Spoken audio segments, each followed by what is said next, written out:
કહો ના પ્યાર હે પિક્ચર પૂરી થઈ અને એક કેમેરો મયરમાં મોઢું નથી લાગતું આવેલો.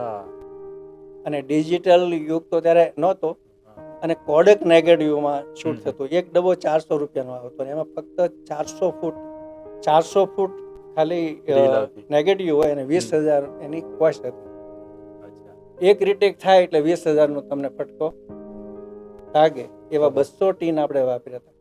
ઓહો, મયરમાં મોઢું નથી લાગતું. એટલે એક એક વસ્તુ, એક એક કેરેક્ટર, એક એક પાત્ર, એના પાત્ર વર્ણી, એનું વર્તન, એનું પ્રકૃતિ.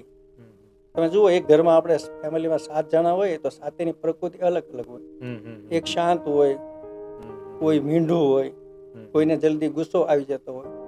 તો આ પ્રકૃતિ જ્યારે તમે સ્ક્રીન ઉપર તમારા પાત્રોની સાથે ઝીણવટ ભરી એનું કેરેક્ટર ઊભું કરો અને આબેહૂબ એને જો તમે કચકડામાં કંડારો તો જ તમને હાર્ટ સુધી એ પહોંચે. અને એમાં અમે લોકો બધા એઝ એ ડિરેક્ટરથી લઈને, રાજુભાઈ પ્રોડ્યુસરથી લઈને, રામ રતનથી લઈને, મતલબ હિતેન કુમાર આનંદીથી લઈને, લંકેશ રાવણ, આપણે અરવિંદ ત્રિવેદીથી લઈને બધા લોકોએ પોતપોતાના પાત્રમાં પ્રાણ પૂરી દીધા.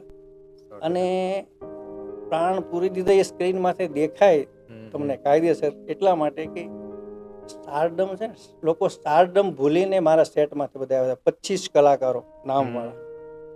5 કલાકારો ભેગા બેસાડો ને માથાકૂટ થાય, કેમ કે અંદરથી જલન હોય બહુ. પણ મારા સેટ ઉપર બધા કલાકારો એકાબીજા સાથે હળીમળી રહેતા. બીજું, એકબીજાના એટલા બધા ઓતપ્રોત થઈ ગયેલા કે એકબીજાના પાત્રના નામથી બોલાવતા કે રામ ક્યાં ગયો, રતન ક્યાં ગઈ, બરાબર, મોટા બાપા ક્યાં ગયા. એટલે આ જે ઇન્વોલ્વમેન્ટ જે છે, આ જે ડેડિકેશન, કામનું જે જનૂન, એટલે દરેક પાત્ર તમને સજીવન લાગે છે, તમને ક્યાંય આર્ટિફિશિયલ નથી લાગતા. એટલે મયરમાં માંડું નથી લાગતું. એક એ લેવલની ફિલ્મ બની.